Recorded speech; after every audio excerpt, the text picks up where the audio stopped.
আমার চ্যানেলে একজন কমেন্ট করেছে, সে লিখছে যে দাদা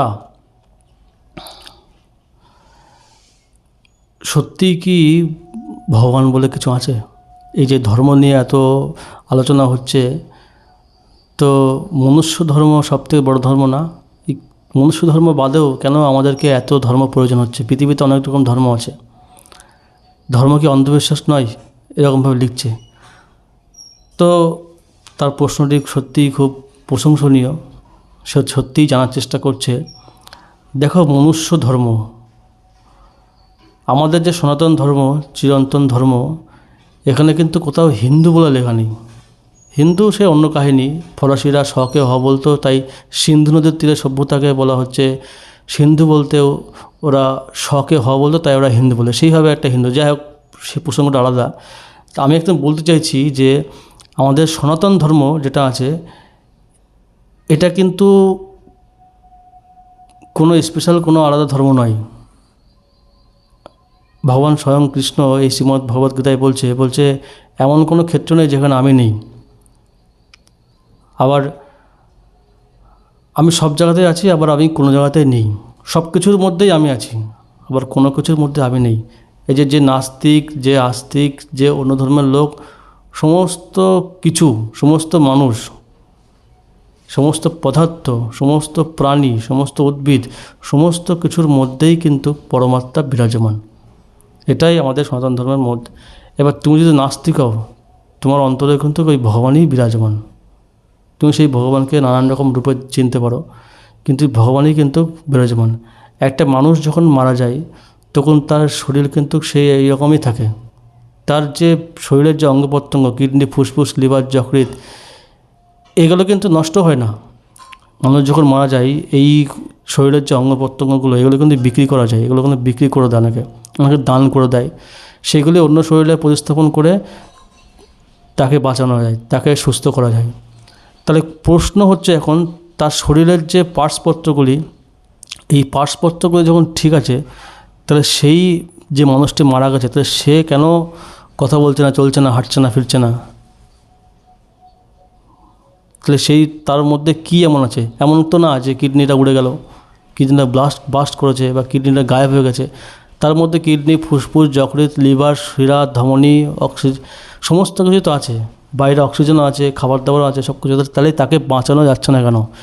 মেডিকেল সায়েন্স তাকে কেন বাঁচাতে পারছে না? কী এমন কারণ ঘটছে? তার প্রশ্নের উত্তর এই সনাতন ধর্মই দিচ্ছে, যে প্রত্যেকটা জীবের একটা আয়ুষ্কাল, একটা বেঁধে দেওয়া থাকে। সে ওই দিন পর্যন্তই বাঁচবে, তার 1 সেকেন্ড বেশিও না, তার 1 সেকেন্ড কমও না। হ্যাঁ, কেউ যদি তার বরাদ্দ যে সময়, তার আগেই নিজের লাইফটাকে নষ্ট করে দেয়, সেটা আলাদা বিষয়। তারও শাস্তি কী হতে পারে, সেটাও আমাদের সনাতন ধর্ম বলে দিয়েছে। তো যাই হোক, আমি যেটা বলতে চাইছি, যে এই যে এত মেডিকেল সায়েন্স পাওয়ারফুল হওয়া সত্ত্বেও কেন মানুষকে বাঁচাতে পারছে না? হ্যাঁ, বলতে পারবে অনেক রোগ ব্যাধি হচ্ছে, তাতে তো অনেক ঠিকঠাক করে মানুষকে, হ্যাঁ, ঠিকঠাক করে তার সময়সীমাটা বাড়ানো যাচ্ছে, কিন্তু মানুষকে তো অমর করা যাচ্ছে না। মানুষ তো ঠিক মরছেই। কেন? কারণ তার মধ্যে আত্মা, পরমাত্মার অংশ যে আত্মা, সেটা বিরাজমান, আর তার একটা লিমিট আছে। সে সেই দিনই পর্যন্তই বাঁচবে।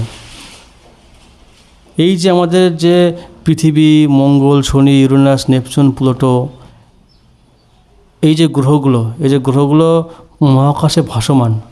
এই যে পৃথিবী থেকে সূর্যের দূরত্ব 15 কোটি বর্গ কিলোমিটার, এই যে ডিস্ট্যান্সটা, এটা তো কখনো 2 কিলোমিটার কমছে না, বাড়ছে না। যে যা লক্ষ্যপথে, নির্দিষ্ট অক্ষপথে সুন্দরভাবে ঘুরছে। কেউ কারোর সঙ্গে কনফ্লিক্ট করছে না। কখনো সূর্য উঠতে দেরি করছে না 2 ঘন্টা, যে আজকে আমি 2 ঘন্টা দেরি করে উঠবো। সমস্ত জিনিস যদি অটোমেটিক হয়, তাহলে কেউ কারোর নিয়ম ভাঙছে না।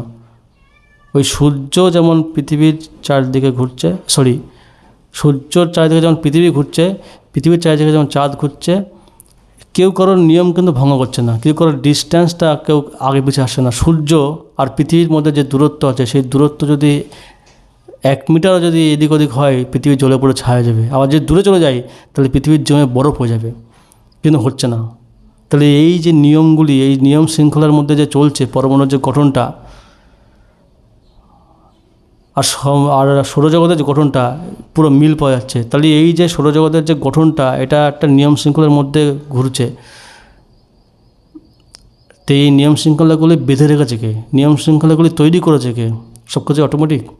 একটু ভাবো, তুমি তো সায়েন্স, তুমি তো পড়াশোনা করেছো, তুমি তো শিক্ষিত।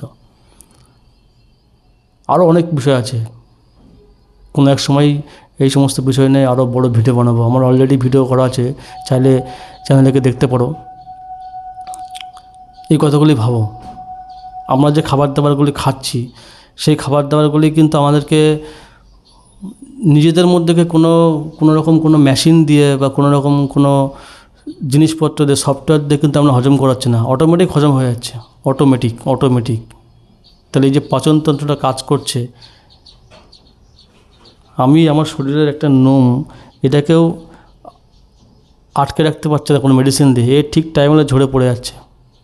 তাহলে আমি একটা শরীরের নোমকে, আমার শরীর, আমি একটা নোমকে রক্ষা করতে পারছি না, তাহলে আমি কীভাবে আমার শরীরটা চালাচ্ছি? সব কিছু অটোমেটিক চলছে, কিন্তু এই অটোমেটিক সিস্টেমটা কে তৈরি করছে, কে মেনটেন করছে? তার উত্তরই আমাদের এই সনাতন ধর্মশাস্ত্রই দিচ্ছে। জানতে হবে, পড়তে হবে, তবেই বোঝা যাবে, নাহলে ওই কনফিউশনে ঘুরে বেড়াতে হবে। আর এই চ্যানেলে গিয়ে ওই চ্যানেলে গিয়ে প্রশ্ন করতে হবে। প্রশ্ন করা ভালো, প্রশ্ন করলেই তো উত্তর পাওয়া যাবে। ওই জন্য আমি আপনাকে যে প্রশ্ন করেছে তাকে স্বাগতম জানাচ্ছি। শ্রীমদ্ ভগবদ্গীতা আমাদের এই চ্যানেলে আলোচনা করা হয়। ভিডিওগুলো দেখতে থাকো, সমস্ত কনফিউশন আস্তে আস্তে ক্লিয়ার হবে। ভালো থাকবে, ততক্ষণ দেখা হবে অন্য কোনো ভিডিওতে। সুস্থ থাকবে। হরে কৃষ্ণ।